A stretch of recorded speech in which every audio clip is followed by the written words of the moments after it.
साईं भाई मैं एक नवा शेर जी बिस्मिल्लाह मैं नवा शेर है कभी नहीं पढ़ा मैं जिसे ती गल करेगा हाँ जी पढ़ो भाई डंग हरे नशाला मेरी लख वारी तौबा हाथ जदा भाई वाल छोड़े दिन डंग हरे नशाला मेरी लख वारी तौबा हाथ जदा भाई वाल छोड़े दिन बंदा जिंदा मोया आर है लगदा इंज कर बेहाल छुड़े दे खुद गर्ज मफाद दे चक्करां च मीसम गाटे घर जंजाल छुड़े दिन सजना दियां ला परवाइयां दे दुख अंदरों गाल छुड़े जी वक्त ढलण दी गल पे मलिक साहब कर दिया है जी जी ते इन्हां डड़े वक्तां दे मुतल्लक एक गल है मलिक साहब अल्लाह जान अजे तू माफियां देवे पैया वक्त जवाल न फेरे आमीन शाला ढान न किसे दिया कदमां ते तुरे भरम दे रान उचेरे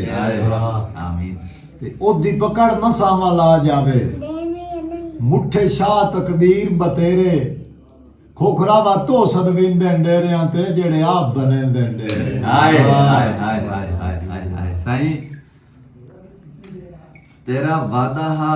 कबर दे रहे आता है आधरा वापस हट नहीं वाह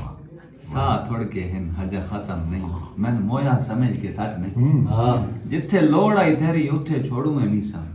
वाह घात इंज मेरे गाटे त्राट नहीं पट्टी नौ जे बननी बात मिन्नत ए मन कर इंज मेरे हाथ ते फट नहीं खूबसूरत एक और शेर जनाब दी बावकार समाज दी नजर कि सांगे फुटण दा मैं अफसोस ता कोई नहीं एक गल दा बहु अरमान है वाह मेरे वांग तो बशर मनेसी नहीं सरकार दा हर फरमान है वाह ते तू ठोई संगत दी शाही खो लेसी मैथे हिड़ी होई सख्त जुबान है वो कर साहब अग्गा सामा लूट करे से कोई ना आज जी दा सजण जहान जिंदाबाद साईं जिंदाबाद क्या बात